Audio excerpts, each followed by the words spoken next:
Sexta-feira, 15 de junho de 2012, está começando mais uma vez ao vivo para todo o Brasil pela TV Câmara e pela Rádio Câmara, o Participação Popular. Eu sou Fabrício Rocha e esta sexta-feira é o Dia Mundial de Combate à Violência contra o Idoso. E por isso, esse vai ser o tema do Participação Popular de hoje. Nós vamos comentar principalmente a exploração do idoso. Por que alguns idosos têm o seu dinheiro que recebe ali mirradinho da aposentadoria tomado às vezes pela própria família? Por que são tão vítimas de golpes? O que é feito contra isso? Como se prevenir contra esses golpes? Tudo isso e muito mais nós vamos discutir aqui com o João Pimenta, que é presidente da ASAPREV, Associação de Aposentados, Pensionistas e Idosos da Previdência Social do Distrito Federal. É isso mesmo, né, João? Isso mesmo. Seja bem-vindo aqui ao programa. Obrigado. Que gosto bastante. E também nós temos a Neuza Pivato, que é coordenadora geral dos direitos da pessoa idosa na Secretaria Nacional de Direitos Humanos do Governo Federal. Isso mesmo, né, Neuza? Isso mesmo. Bem-vindo. Obrigada pela oportunidade. Espero que você goste aqui do bate-papo que a gente vai ter, com muitas perguntas, eu espero, dos nossos espectadores, muitos comentários, dos nossos ouvintes também. Quem quiser é só ligar pra gente, 0800 619 619, a ligação é gratuita. Também pode mandar um e-mail para participaçãopopular@câmara.gov.br, tudo junto, não tem tio, viu? Sem espaço entre o participação e o popular. E escrevendo do mesmo jeito, quem usa o Twitter também pode mandar uma mensagem para o usuário @participação Pop, que nós vamos ler ao vivo aqui no programa, vamos discutir com os nossos convidados e também com as pessoas que estão passando pelo centro de Brasília, que vão ser entrevistadas pelo meu colega Sandro Faria. Oi, Sandro. Tudo bem, Fabrício Rocha? Como é que você está aí? Tudo bem, com um pouquinho de frio aqui, o ar-condicionado no novo auditório, aqui o auditório reformado da TV Câmara. E como é que tá aí o centro de Brasília? Tá calor, tá frio? Não, isso não é exclusividade sua, não. Aqui em Brasília caiu um pouquinho a temperatura hoje, o céu tá um pouquinho nublado, não deve chover porque isso não é época de chuva na cidade, né? Mas de qualquer maneira, a temperatura caiu um pouquinho. Fabrício, deixa eu saber de você. Você é mulher, eu não tenho problema nenhum em perguntar isso. Qual que é a sua idade? Eu tenho 34 anos. 34. Então, dependendo da escala, você tá aí há 26... 31 anos, de se tornar mais um idoso brasileiro, né? É verdade, verdade. Passa rápido, menino. Quando a gente vê, as árvores já estão tudo crescidas, as orelhas encostando nos ombros. Pois é. Olha, a maioria das pessoas pode até não dizer, viu, Fabrício? Mas eu sou mais velho que você. Eu tô com 37 anos já, quer dizer, tô mais próximo aí de entrar para esse limiar. Agora eu quero aproveitar também e agradecer e mandar um abraço para a Lucilene da maquiagem, que ela hoje me ajudou a ficar um pouquinho menos velho, a me remoçar um pouquinho para ficar um pouco mais bonito aí pro público. Você é jovem há mais tempo, Sandro. Vamos falar assim que é melhor, vai? Tá certo. E aí eu volto com outras pessoas aqui que a gente vai tentar localizar aqui, nós estamos no centro de Brasília, para ouvir alguns depoimentos, ouvir algumas opiniões do povo que está na rua, do público que está passando por aqui no centro de Brasília. Beleza, Sandro, legal. Aí a gente vai saber se as pessoas estão se preparando devidamente para a terceira idade, e isso inclui o respeito aos atuais membros da terceira idade, né? As pessoas que estão agora enfrentando essa nova fase da vida, né? Daqui a pouco a gente volta com você então, Sandro. Estamos a postos. Grande abraço para você, daqui a pouco a gente vai voltar então ao centro de Brasília. Vamos começar o nosso programa com os tradicionais cumprimentos aos espectadores e ouvintes do Participação Popular que estão com a gente sempre, em todas as edições, ou acompanhando, participando das nossas edições individualmente. Mandar um grande abraço para Daniela Mundim, de Brasília, Distrito Federal. O Zenon Martins, do Riacho Fundo 2, Distrito Federal. Grande abraço para o Zenon, para todos os amigos, todos os parentes no Riacho Fundo. O Felipe Baldim, de São Carlos, São Paulo. Manuel Martins de Souza, de São Paulo, capital, mandou um e-mail para a gente dizendo que está precisando de uma ajuda para conseguir um advogado trabalhista, um processo que se arrasta há 22 anos. Olha, Manuel, a gente não tem como providenciar isso realmente, infelizmente, né? Mas desejamos a você toda a sorte do mundo aí para resolver esse problema. Também mandar os cumprimentos para as pessoas que mandaram suas colaborações por e-mail pelo 0800 619 619 para o programa que fizemos sobre devolução na adoção. Foi o programa da última sexta-feira, né, que foi ao ar ao vivo na última sexta-feira, dia 8 de junho. E a gente manda então um abraço aqui e o registro da participação da Avenilda Campos Ribeiro, de Brasília, Distrito Federal, Ronaldo Ferreira de Oliveira, de Diadema, São Paulo, e do Aparecido Morelato, que mandou para a gente um e-mail. Ele não disse de onde é, mas também mandou a opinião dele aqui. Como você pode fazer, hein? Só para relembrar, você também pode mandar sua pergunta, sua opinião sobre exploração de idosos e outros assuntos relacionados à terceira idade, porque esse é o tema do programa desta sexta-feira, esse programa que está ao vivo nesta sexta para todo o país. Você pode ligar para o 0800 619 619, ligação é gratuita, viu?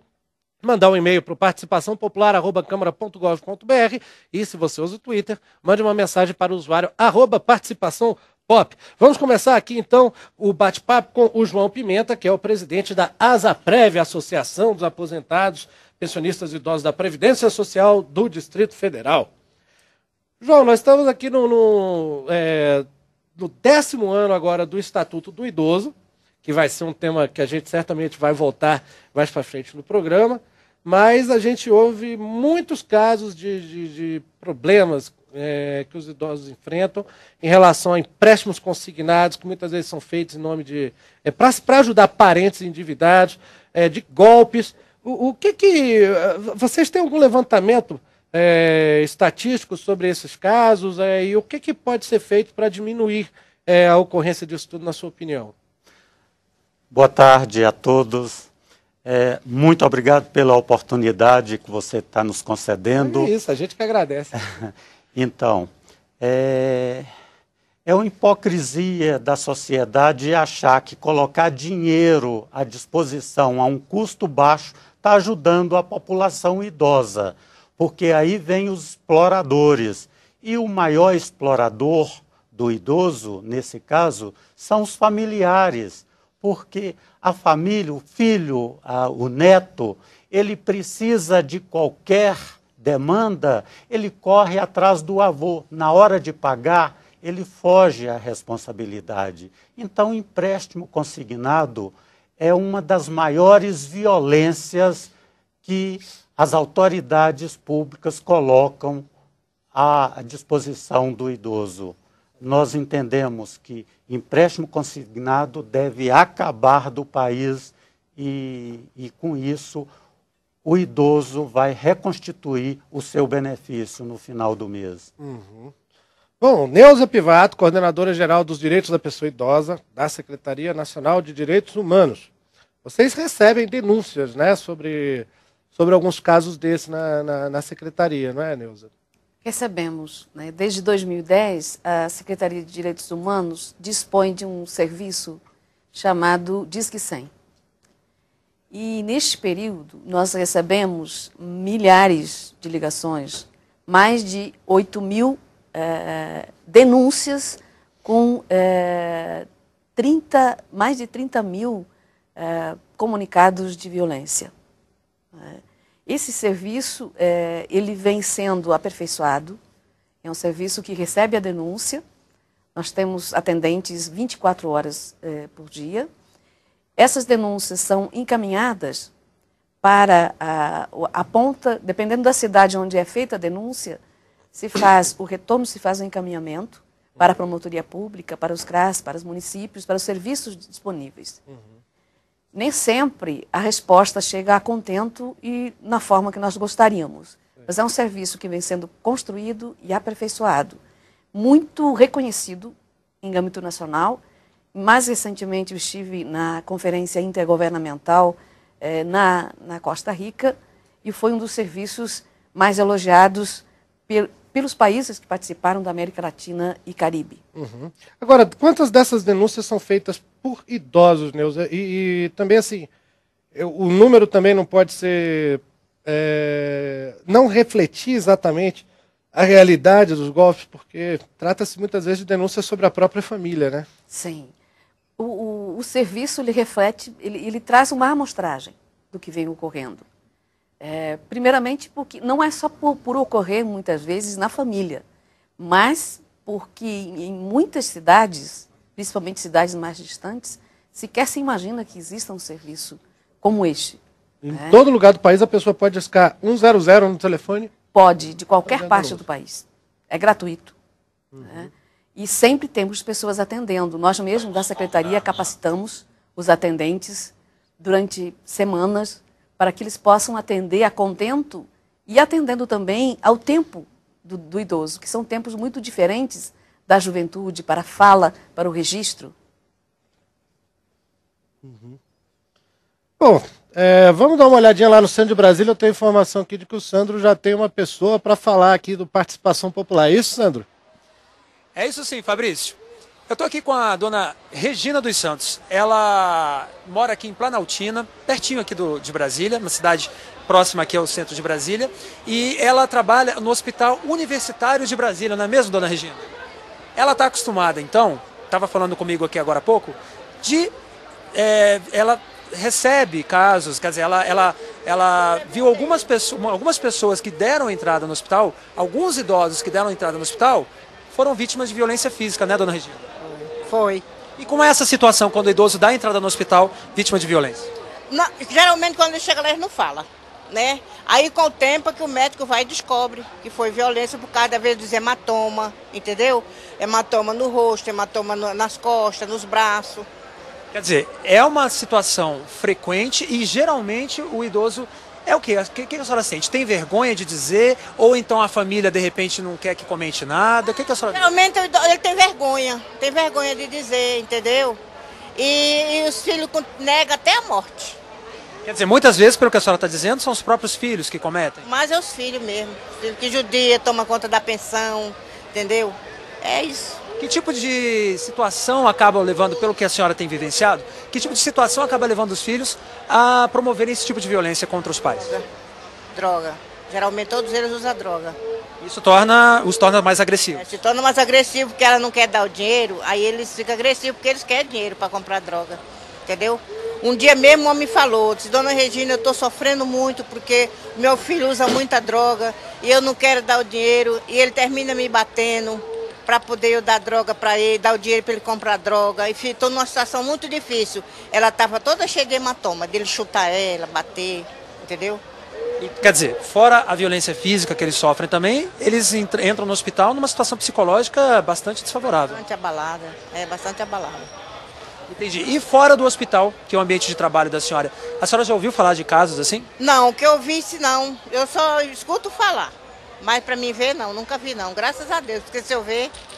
Graças a Deus. Graças a Deus, não, nunca vi não. A dona Regina, Fabrício, ela tem 64 anos, quer dizer, ela acabou de entrar na terceira idade, não tem o menor problema em falar nisso, super simpática, aliás, mas, de qualquer maneira, ela é super bem informada e também está se preparando para a terceira idade dela para não viver nenhum problema como esse, né, dona Regina? Não, graças a Deus, meus filhos são muito bons para mim. Tá certo. Muito, eu ajudo eles e é assim. Tá certo. Parabéns, boa sorte. Fabrício? Valeu, Sandro. Legal aí a participação da dona Regina. E eu vou perguntar aqui para o João Pimenta. Então, João, a gente viu um caso de o que a dona Regina falou aí, existem casos de violência física até contra idosos. Vocês na associação já presenciaram, já receberam informação sobre esse tipo de problema também, dentro de casa, sobre idosos sendo agredidos fisicamente, até às vezes como parte da exploração financeira? Muito, Fabrício. A agressão física, ela é resultado de uma pressão que o pai ou a mãe vem recebendo e ao final tem a agressão física, porque ele pede dinheiro, ele pede para vender um objeto dentro de casa por causa das drogas e não consegue, ele termina cometendo uma violência física. Então, a violência física é em decorrência da falta de dinheiro. Então, é a dependência financeira que ele fica do pai. Então, nesse caso, a gente acha que a violência financeira é a que gera a violência psicológica no idoso que entra em depressão. E existem muitos casos, a gente encaminha normalmente para a Secretaria do Idoso, agora que no Distrito Federal tem a Secretaria Especial do Idoso e que vem fazendo uma parceria fantástica através do secretário Ricardo Quirino. Está fazendo um trabalho fantástico no Distrito Federal, mudando paradigmas, ele está mudando o status das pessoas, porque ele está levando a consciência aos centros de valorização do idoso, onde os idosos convivem nas cidades satélites. Então, com isso, a gente está tendo uma diminuição já com esses 9 meses de atendimento da Secretaria do Idoso. Quando nós temos denúncia, encaminhamos à Secretaria do Idoso, encaminhamos também ao Conselho do Idoso do Distrito Federal. É dessa forma. E muitas vezes levamos a polícia também nas casas dos idosos. Temos muitas denúncias. Muitas vezes acaba tendo que virar caso de polícia, realmente, né? Vira caso de polícia. Agora, quero te informar a toda a população que não é normal os idosos denunciar filhos ou netos, nem a família. Isso é até o que a gente estava falando aqui antes, né? Não é normal, não é comum. E eles se sentem protegem ameaçados muitas mesmo, vezes, né? Mas não é por ameaça não, Fabrício. É porque eles querem proteger, apesar de apanhar, eles querem ainda assim prefere aguentar calado do que... aguentar calado. Então eles não querem denunciar os próprios filhos ou netos. E isso não é uma proteção. A gente sabe, ainda ontem, a ministra dos Direitos Humanos disse claramente, não é essa a postura que o idoso deve adotar. Tem que denunciar mesmo. Eu pergunto então para a Neuza Pivato, que é da Secretaria de Direitos Humanos, existe alguma campanha, existe algum trabalho sendo feito justamente para incentivar essas denúncias, Neuza? O governo tem tido recursos, inclusive, para fazer uma campanha como essa? De modo geral, a criação do serviço já foi o resultado de uma participação popular da sociedade civil através das conferências. Nós temos as demandas sistematizadas em 3 momentos, onde se ouve e onde a sociedade civil demanda também os serviços. E um deles é este serviço de denúncia. Nós, através do Conselho Nacional do Idoso, fazemos normalmente chegar aos estados e aos municípios as informações e os procedimentos em caso de violência. Nós temos um procedimento que ele é de acolhimento e de encaminhamento. E, certamente, estamos construindo possibilidades de denúncias, de sistematização de denúncias mais consistentes. Nesse sentido, a Secretaria ampliará significativamente esse ano o acesso da população a esses serviços através de campanhas de capacitação, através de projetos de conveniamento, para que as informações cheguem e para que se possa fazer chegar à ponta onde o idoso está a informação de que ele tem aonde recorrer e de que ele faça essa denúncia, independentemente se é integrante da família. Mas nós sabemos também que é muito complicado realmente, culturalmente, uma mãe, que a maioria são mulheres que são vitimadas. Aqui no DF, por exemplo... A maioria dos casos são mulheres? São mulheres. E as mulheres, além de serem vítimas... Muitos pais também sim, que são violentados, né? Sim. Eles são... Aqui Mas talvez estatisticamente DF, as mulheres estatisticamente, no DF, nós temos 65% dos casos são mulheres vitimadas. E, além de serem vítimas, elas também se culpabilizam por isso, entendendo de que o resultado dessa conduta, ele é um resultado da forma educativa que foi dada pela família. E, obviamente, nessa faixa etária ainda se considera muito a mãe responsável pela educação dos filhos, não tanto o pai.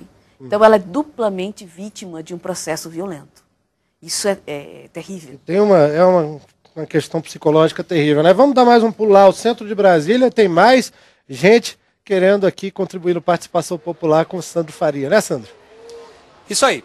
Eu estou aqui, Fabrício, com a Aline Gonçalves. A Aline Gonçalves, ela é estudante de farmácia.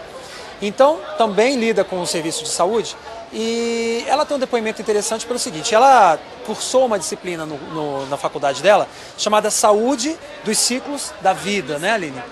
E dentro dessa disciplina, ela fez um trabalho que ela lidava com os serviços de saúde para a terceira idade. E como foi essa experiência, Aline? Bom, foi de grande importância, né, de grande relevância, não só para o meu curso, que é da área de farmácia, mas também para todas as outras disciplinas, né, e todos os outros cursos, interagir com os outros profissionais da área de saúde e ver também a importância do idoso, né, na saúde. Hoje em dia a gente sabe que o idoso ele é um pouco deixado na marginalidade, né, ali desprezado, não é tratado adequadamente, e cada vez mais o índice de violência tem crescido, né? E nós, como profissionais da área de saúde, nós temos que ver essa importância, né, e não só ser mais um, né, tratar como mais um, mas dar um cuidado especial. Sim, a gente sabe, por exemplo, que o grupo dos idosos é um grupo, enfim, que necessita muito dos serviços de saúde, provavelmente é o grupo que mais necessita, talvez juntamente com das crianças e tudo. O que você, nessa vivência que você teve, até agora, né, essa experiência que você teve, e esse trabalho especificamente, do atendimento dos serviços de saúde, qual foi a visão que você teve fazendo esse trabalho? Bom, a visão é que não só para o idoso, mas também para qualquer outra pessoa, a visão é que o atendimento está péssimo, né? E especificamente para o idoso, no caso do nosso trabalho, nós tivemos 2 parâmetros. Uma pessoa que foi bem atendida, né, que teve todo o acesso, não sei se foi por coincidência, talvez. Se foi coincidência, mas ela foi bem atendida, né? Ela precisou amputar as pernas e ela recebeu as próteses rapidamente, foi bem atendida pelos profissionais, teve todo o tratamento psicológico adequado. Isso no hospital público ou particular? No hospital público. E, inclusive, a gente ficou bem impressionado por causa disso. Mas também tivemos um outro caso de uma pessoa que está no hospital particular, está pagando uma UTI R$5.000 por dia e não está tendo um tratamento adequado. Eles estão, inclusive, sem um neurologista e a pessoa precisa de um atendimento de um neurologista. E a família teve que contratar um neurologista da família para poder entrar no hospital para que essa pessoa tenha o atendimento necessário. Ou seja, a gente vê que essa falta de cuidado, de acesso, não está somente na área pública, né? Mas também hoje está se expandindo para os hospitais particulares. Tá certo. A deficiência no atendimento. Ok. Obrigado, Aline, pelo seu depoimento. O programa, né, Fabrício, é sobre violência contra os idosos, mas a falta de atendimento no serviço de saúde não deixa de ser uma violência, né? Pois é, a violência não é só a exploração, né, Sandra? A gente vê aí, como a Aline reportou, que também existe um descaso social, vamos dizer, a sociedade inteira, né, em várias esferas, desrespeitando, de certa forma, agredindo os idosos, os direitos dos idosos. E isso está refletido em várias das colaborações que nós já recebemos aqui pelo Twitter, pelo e-mail, né, pelo participação.popular@câmara.gov.br, pelo Twitter, @participaçãopop, e pelo 0800 619 619. O Rubens Aragão Passos, de Brasília, Distrito Federal, mandou um comentário e uma pergunta aqui. O governo baixou os juros dos empréstimos consignados dos aposentados do INSS. Essa concessão só beneficia os novos empréstimos. 90% dos aposentados já estavam endividados quando chegou essa concessão. Por que não estender esse benefício também aos empréstimos antigos? Eu acho que a Neuza, que é do governo, poderia responder isso aqui, né, Neuza? Na verdade, o empréstimo consignado, diferentemente do meu colega de debate aqui, não defendo que ele esteja extinto. Eu, mais recentemente, participei de um debate na comissão, na frente parlamentar da Câmara, onde nós debatemos o tema e em busca de uma alternativa, né? Porque vamos lembrar o que era o passado, né? Nós tínhamos os idosos à mercê de agiotas. Quando o crédito consignado foi criado, ele veio com o objetivo de auxílio. O problema é como esse empréstimo é feito e por quem. Essa é a questão. Então, o que nós precisamos de fato é conscientizar as famílias. E também cabe à Secretaria de Direitos Humanos e a todos os órgãos que lidam com essa questão. Nós, inclusive, estivemos de novo na Câmara num outro debate, onde a FEBRABAN foi chamada. Foi em abril, né? Um Isso. debate feito na Câmara sobre isso. Onde se discutiu a questão do limite, né? Porque, na verdade, o idoso ele só pode comprometer 30% da sua aposentadoria com empréstimos, mas existe todo um processo para além dessa questão que envolve uma teia de instituições que lidam com empréstimos e que seduzem os aposentados, né, e pensionistas em relação a essa questão. Então, o complicado dessa história é justamente a questão cultural, educativa e planejamento econômico das próprias famílias, que é extremamente necessário, que não é culturalmente, eu como cientista social que sou, não é culturalmente trabalhado desde a infância a questão da organização orçamentária também, das famílias, das pessoas em relação à própria organização de vida. Agora, só para a gente voltar na pergunta, Neuza, e por que essas novas regras aí do empréstimo consignado não foram passadas, então, para os contratos antigos? São procedimentos já pactuados anteriormente. A lei, normalmente, ela vigora a partir do momento que ela é aprovada. A retroatividade, ela não existe nesses casos. Uhum. Mas nesse aspecto, com toda a vênia, a doutora Neuza, eu discordo. Porque o empréstimo consignado, ele é feito e a cada 5 meses cria-se uma margem pelos 5 pagamentos efetuados, cria uma margem. Aí chega Como assim? Como é que é isso, senhor João? O cidadão idoso pega um empréstimo em 60 meses. Ele paga 5 meses do empréstimo, então fica faltando 55. 5 meses depois, ele vende para outro banco. Então, aí deveria ser repactuado, como diz a doutora Neuza. No entanto, não é. Aquele empréstimo antigo continua nos mesmos moldes do feito há 5 meses atrás. Então, dessa forma, somente o idoso é que continua pagando a conta. Mas eu peço permissão também para discordar da doutora Neuza. Os órgãos federais, eles existem, debatem muito, mas não levam o resultado dos debates até a população que necessita saber das coisas. Eu me acho uma pessoa relativamente bem informada, mas eu achava que os direitos humanos, a Secretaria dos Direitos Humanos, era só para defender os direitos dos perseguidos políticos. Eu não pensava, porque ela nunca se posicionou, que ela defendia os direitos do idoso também. Que tinha uma coordenadoria disso, né? E que existia. Eu ontem até falei para a presidente do Conselho Nacional dos Direitos do Idoso. Eu nunca vi a posição do Conselho Nacional. Nós somos violentados a cada ano porque o aumento do salário mínimo é diferente para quem ganha mais de um salário mínimo. E então, o que o Conselho Nacional dos Direitos do Idoso pensa e faz sobre o assunto? Então, a gente sente que os órgãos existem, as autoridades existem, debatem muito, mas não leva ao conhecimento da população. Talvez a divulgação, né? Olha só, chegou pelo Twitter o Sérgio Rangel, né, do @micasasucasa, está assistindo aqui o Participação Popular, e ele mandou: aqui no Rio já ouvi testemunhos de idosos em fila de banco que foram vítimas do falso empréstimo do BMG com desconto em folha. Ele diz aqui: eu tenho péssima experiência com o atendimento do Disque 100, eles não fazem nada, apenas orientam o comparecimento à delegacia de polícia.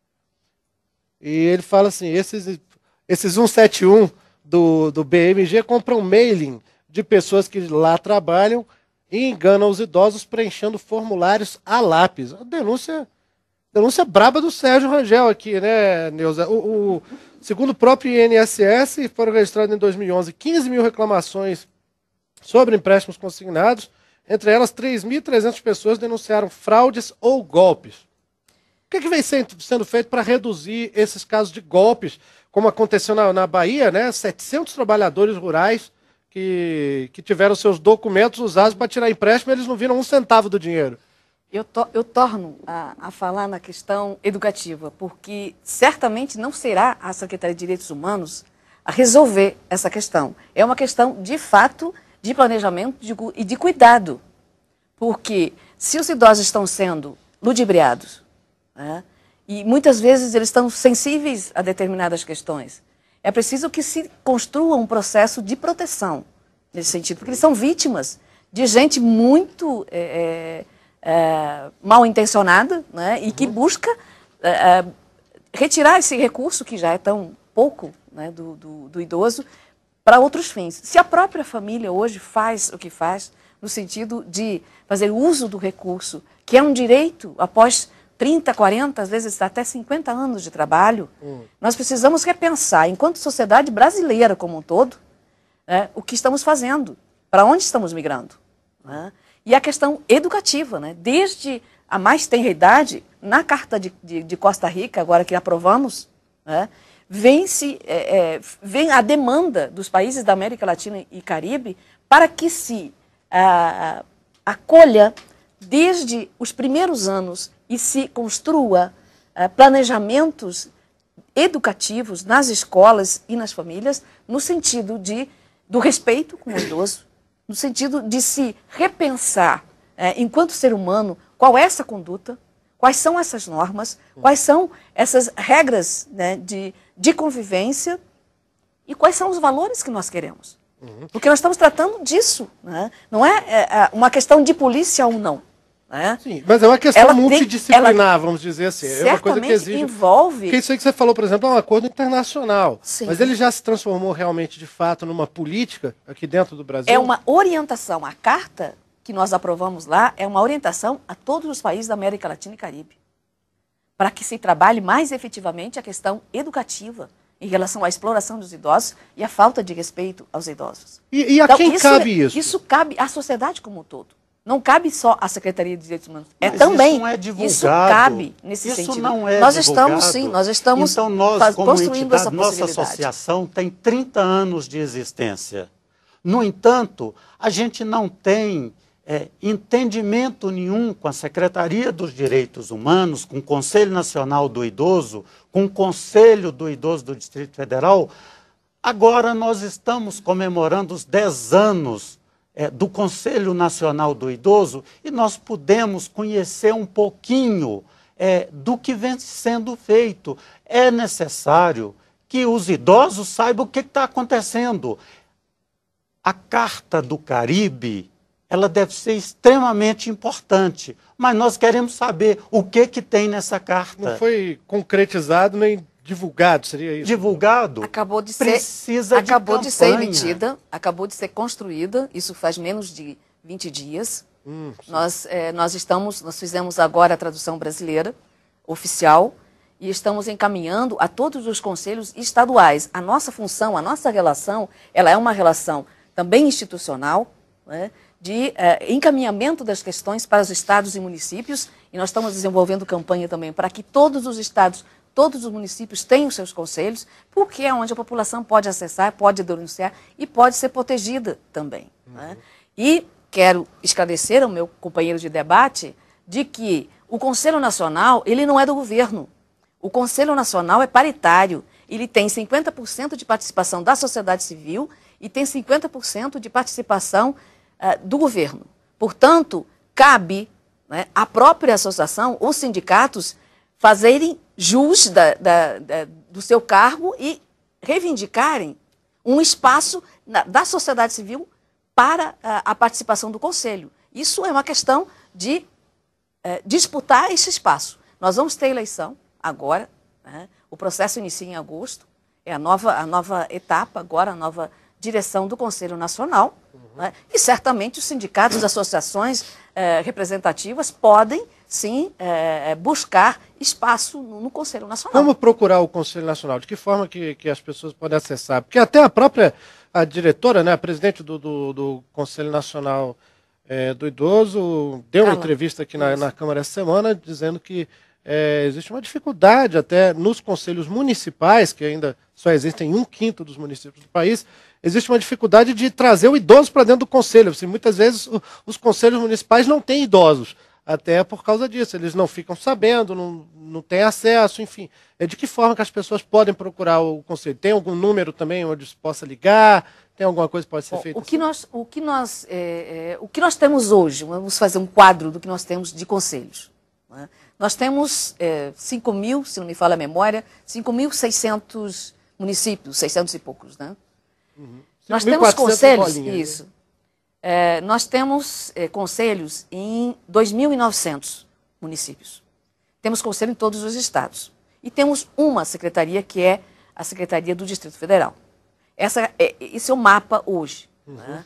Eu hoje, no ato, né, de conscientização pelo combate à violência contra o idoso, da CONTAG, hoje pela manhã, onde nós tivemos 500 trabalhadores e trabalhadoras, lideranças do interior, do meio rural, conversamos muito sobre essa questão e se chegou à conclusão que, de fato, as lideranças têm um papel muito importante nos municípios para que se constituam os municípios. É um tensionamento da sociedade, porque os encaminhamentos eles fluem melhor quando se tem um conselho local. Uhum. Está mais próximo das demandas da ponta. Então, nesse sentido que, quanto mais conselhos nós tivermos, melhor a informação chega e melhor os próprios idosos, que na América Latina são chamados de adultos maiores, gostaríamos também de utilizar essa nomenclatura, né, porque eles também não gostam da nomenclatura idoso e velho, né, é uma busca que a gente vem fazendo, e certamente chegaremos a um consenso quanto até esta questão. Uhum. Então, nós temos a questão do acesso ao Conselho Nacional. O Conselho ele tem uma secretaria executiva na Secretaria de Direitos Humanos. Fica dentro, ele funciona ele está na dentro da Secretaria de Direitos Humanos. Tanto a coordenação, né, feita por mim, quanto o Conselho Nacional do Idoso, eles são sediados na Secretaria de Direitos Humanos. A política do idoso, né, ela é sediada, é responsabilidade da Secretaria de Direitos Humanos. Bom, e tem algum número de telefone, algum site assim, onde associações como a do seu João Pimenta podem entrar em contato? Pode. É o 61 20 25 3671. 61 20 25 3671. 3671. Então, quem quiser entrar em contato com o Conselho Nacional com a coordenação e conselho, pode ser. Com a coordenação do Conselho. E a coordenação dos direitos da pessoa idosa da Secretaria dos Direitos Humanos. Nós temos o presidente da Frente Parlamentar em Defesa dos Direitos dos Idosos na linha aqui, o deputado Vitor Paulo, do PRB do Rio de Janeiro. Deputado, está ouvindo a gente? Estou ouvindo bem, Fabrício. Boa noite a você e todos os ouvintes. Olá, deputado. Tudo bom com o senhor? Está no Rio de Janeiro, né? Estou no Rio de Janeiro, graças a Deus. Como vai você e a todos? Maravilha. Aqui tá tudo beleza em Brasília e nós temos aqui, não sei se o senhor está acompanhando já faz algum tempo aí o programa. Nós temos aqui o tema sendo discutido aqui, principalmente, tem sido o empréstimo consignado, e a Câmara fez um debate em abril sobre isso. A gente já mencionou ele aqui no programa, né? O senhor participou desse debate, deputado? Não participei. Eu tenho acompanhado esse debate, inclusive o companheiro Pimenta também. Ontem, no seminário com a ministra Maria do Rosário, conversávamos antes disso. Eu tenho acompanhado a luta que os idosos e aposentados têm travado em relação ao empréstimo consignado. E é uma bandeira que eu estarei discutindo com a associação, com as federações, nos conselhos municipais dos idosos. Eu também estou entrando nessa luta, encampando isso, e vou estar discutindo com a sociedade organizada, com os conselhos e com todos essa situação. Uhum. Deputado, o colega do senhor, deputado Marlon Sampaio, do PMDB do Piauí, apresentou 2 projetos ligados a isso, né? Um deles proíbe que seja feito um novo empréstimo antes da quitação de uma dívida de empréstimo consignado, e um outro projeto inclui no Estatuto do Idoso a tipificação do crime do golpe do empréstimo consignado, com pena de até 10 anos de prisão, que seria para diferenciar do estelionato comum. Como o senhor avalia essas propostas e o que mais que existe assim que pode ser relacionado a isso em discussão na Câmara? Olha, eu não conheço os 2 projetos do colega nobre deputado, eu não conheço o teor do projeto. Eu conheço porque eu ouço falar, como eu estou ouvindo essas duas, a síntese do que são os 2 projetos. A tipicidade do crime eu não quero entrar no mérito, porque eu não conheço profundamente para discutir. Agora, a questão do consignado, na questão de você não permitir que o aposentado, a pensionista, adquire um outro empréstimo sem que liquide o primeiro, acho que isso é bem salutar e é plausível em relação a isso. Acho que é nesse sentido. O fato das pessoas não poder comprometer mais de 30% daquilo que ganha, mas isso na verdade não acontece. Infelizmente isso não acontece. Eu acho que esse é o caminho, de você ameniza o problema que aí está quando você quita o primeiro. O primeiro se quita, isso aí você faz outro se for preciso. Eu acho que essa linha é muito melhor para começar a discussão. Se precisar, eu não quero entrar no mérito sem antes conhecer profundamente o projeto. Uhum. Bom, deputado, a gente estava falando também da questão dos golpes, né, como o caso que aconteceu na Bahia recentemente, de trabalhadores rurais tiveram seus documentos de alguma forma utilizados para obtenção de empréstimos consignados e eles mesmos não viram a cor desse dinheiro. Estava falando aqui com a Neuza Pivato, né, da Secretaria de Direitos Humanos. Ela acredita que se trata de uma questão de educação por parte da sociedade como um todo. Qual a visão do senhor sobre esses casos? Seria uma coisa de envolver mais a parte de segurança pública? É realmente uma questão de educação? É transdisciplinar? Como que o senhor vê isso? Eu quero dar boa noite à Neuza também, a companheira da Secretaria Nacional de Direitos Humanos, companheiro Pimenta, a todos que participam também do debate. A questão da Bahia, essa questão do golpe que foi aplicado em relação aos aposentados, o abuso que aconteceu, infelizmente, os aposentados, as pessoas que estão acima de 60 anos, claro, tem as suas exceções, eles chegam nessa idade muito dependente de todo mundo. Você vai no banco, precisa de alguém que fazia a senha, não sabe utilizar o caixa eletrônico, não sabe fazer isso, tem pouca instrução, enfim, tem pouca informação, porque escuta pouco, enxerga pouco, enfim, chega nessa idade frágil. Claro que tem pessoas que chegam nessa idade com muita força, com muita saúde, mas a grande maioria dos aposentados já trabalhou muito, então não tem essa habilidade nem isso. Então, elas são exploradas dessa maneira. Eu acho que a forma de controlar isso é muito difícil. O banco tem muita responsabilidade em relação a isso, com a questão de quando é furtado, quando ele é aplicado um golpe de fato. Agora, essa questão do estelionato, de você enganar, de você ludibriar com senha, com isso e aquilo, os aposentados são muito vitimados em relação a isso. Então, acho que o aparelhamento do Estado em relação à polícia, fiscalizar isso, os próprios bancos, o sistema bancário também pode ajudar muito, porque eles estão, de fato, na ponta com o aposentado. É o gerente do banco, é o caixa do banco, né, é o atendente do caixa eletrônico, que normalmente nas agências, nos caixas eletrônicos, tem um atendente. Então, é nesse momento que tem que ajudar, e muito mais o familiar. As famílias podem ajudar muito. Agora, infelizmente, como você sabe, a grande vítima da violência contra o idoso, que hoje é o Dia Internacional contra a Violência, é o familiar. Eles que abusam financeiramente, que exploram financeiramente, que judiam financeiramente do aposentado e do idoso. Quer dizer, então, é questão cultural mesmo, educação. Acho que dessa forma vão poder ajudar muito. Uhum. Deputado Vitor Paulo, do PRB do Rio de Janeiro, presidente da frente, coordenador, né, da Frente Parlamentar de Defesa dos Direitos da Pessoa Idosa. Muito obrigado por ter estado com a gente aqui no Participação Popular, deputado. Obrigado a você, a toda a sua audiência, obrigado a todos os companheiros que participam do debate. Grande abraço para o senhor.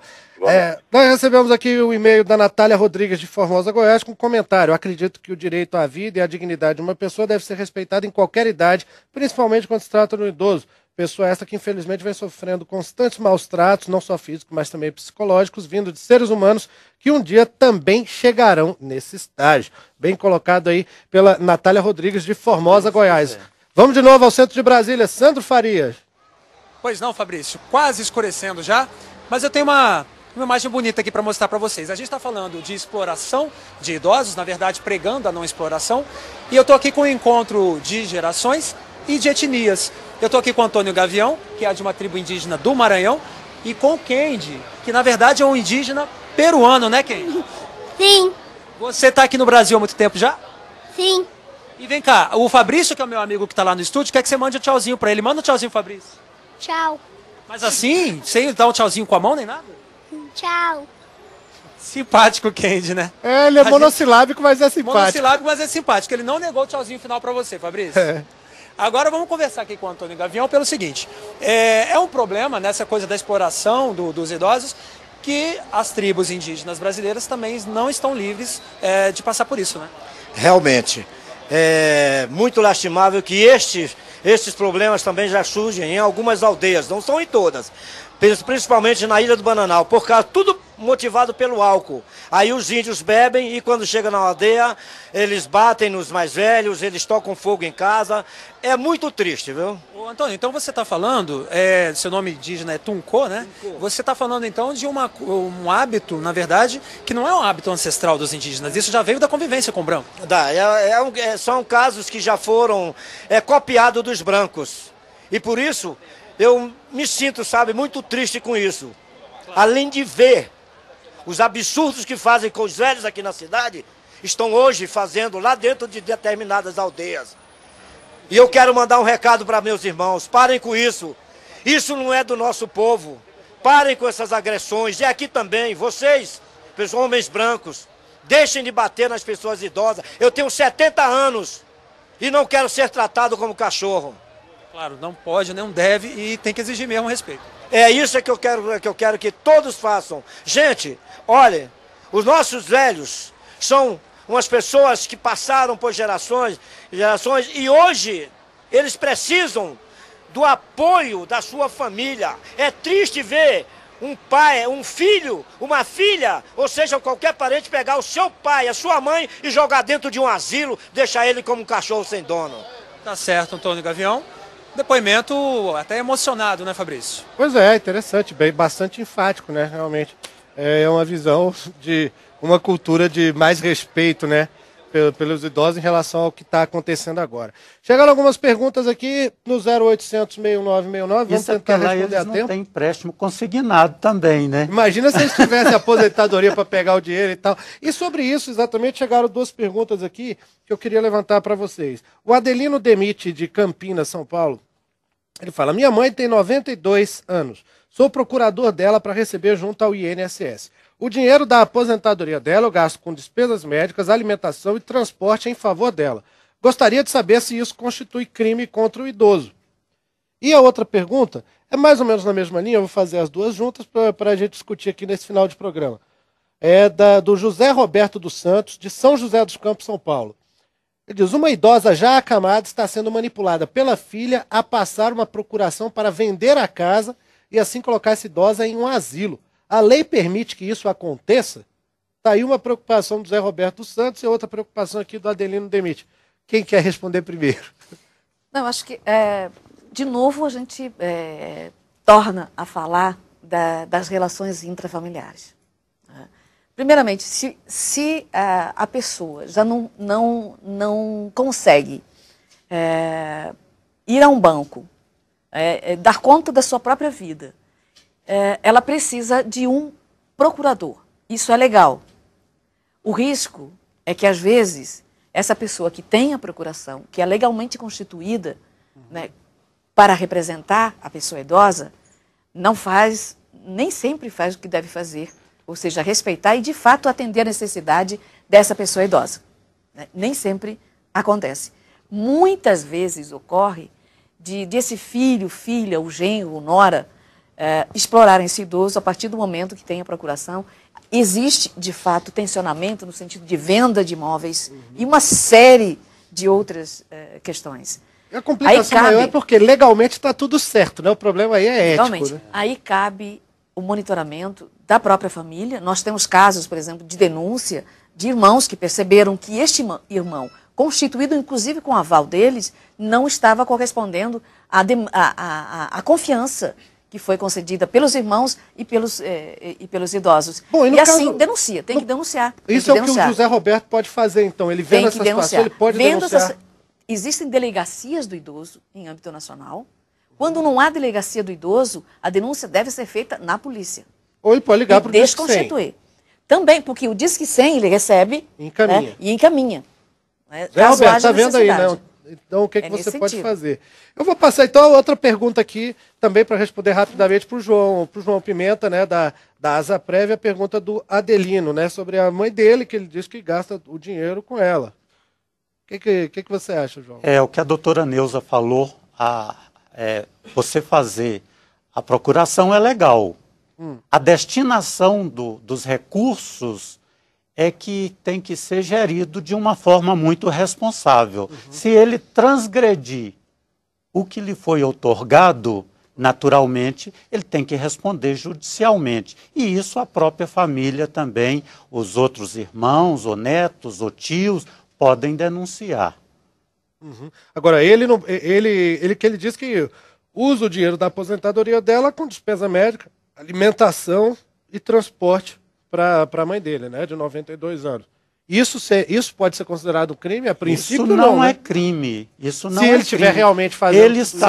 Ele está fazendo exatamente o que foi autorizado ele fazer pela procuração. Ele tem que usar responsavelmente, né? Uhum. Aqui tem uma pergunta do Kleber Rodrigues, de Praia Grande, São Paulo, né, que é para Neuza Pivato, da Coordenação Geral, né, dos Direitos... Coordenação Geral dos Direitos da pessoa idosa. Qual o grau de resolução das denúncias do Disque 100 sobre violência contra os idosos? Tem esse número? Boa pergunta. Ainda não temos. Ainda não foi Nós levantado. ainda não temos. Está em curso um estudo em relação a essa questão, porque existem tempos também, a partir da denúncia.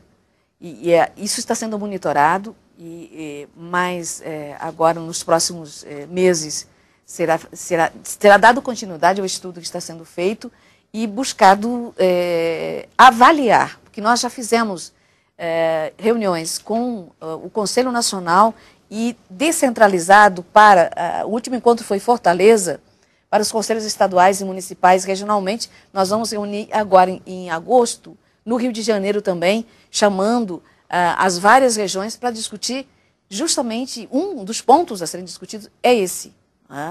Qual é o grau de resolutividade e de que forma nós podemos otimizar esse serviço, que é um serviço muito importante. Uhum. A primeira forma é as pessoas denunciando mais. Certamente. Né, isso as pessoas vêm perdendo medo aos poucos. Mas o serviço tem que ter credibilidade para receber mais denúncias. E só tem credibilidade se houver resposta à sociedade brasileira. Ou seja, é um círculo, né? É um círculo. Sim, certamente. Não adianta nada o órgão público ter toda a estrutura para oferecer, se não dá resposta.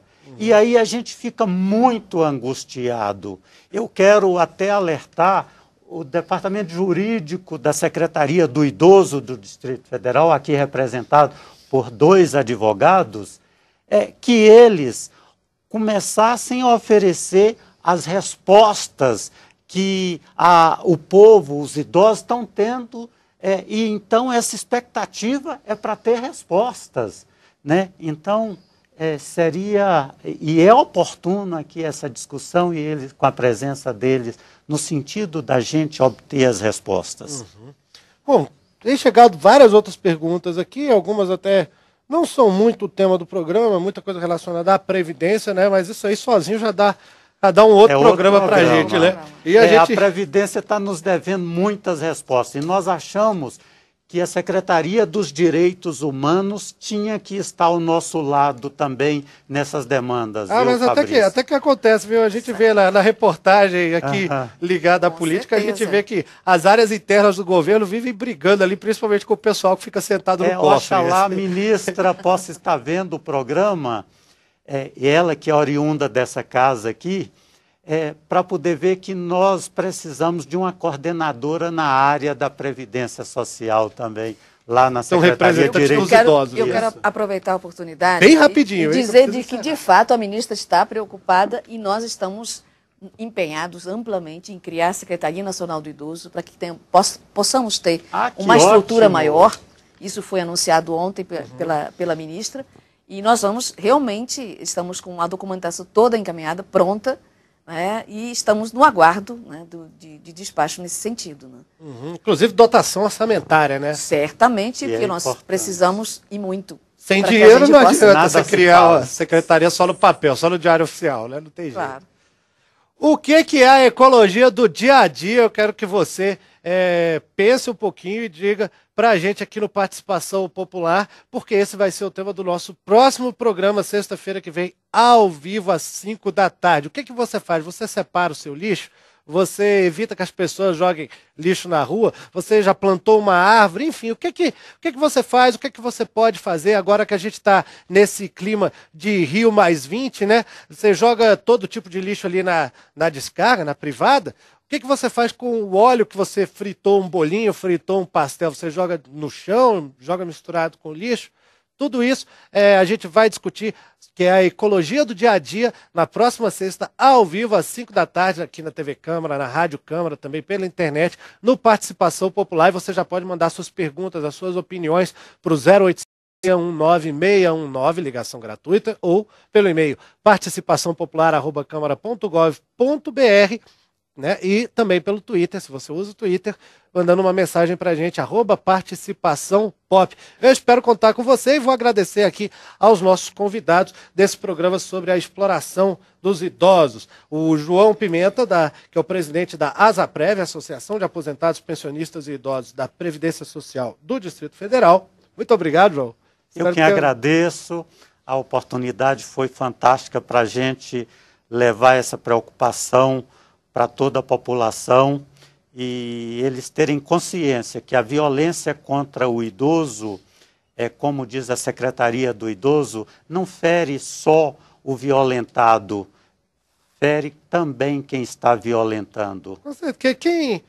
Quem tem uma visão distorcida sobre o idoso, uma visão assim exploratória sobre o idoso, tá cavando um péssimo caminho para os anos que essa mesma pessoa vai viver depois, né? Sem dúvida. E Neuza Pivato, que é a coordenadora geral dos direitos da pessoa idosa da Secretaria Nacional de Direitos Humanos. Muito obrigado por ter estado com a gente aqui no Participação Popular. Agradecemos e contamos muito com a mídia para que possamos divulgar de fato, que possamos construir possibilidades de acesso aos direitos. Ótimo, maravilha. Vamos manter o contato aqui com a TV Câmara, com a Rádio Câmara, com certeza esse assunto vai voltar à tona. Agradecer também a você, então, que nos acompanhou mais uma vez. Muito obrigado pela audiência. Eu espero contar com a sua audiência no próximo programa, como eu disse, sobre a ecologia do dia a dia. Eu sou Fabrício Rocha, agradeço a você mais uma vez pela audiência. Muito obrigado. A gente se fala, a gente se vê. Tchau.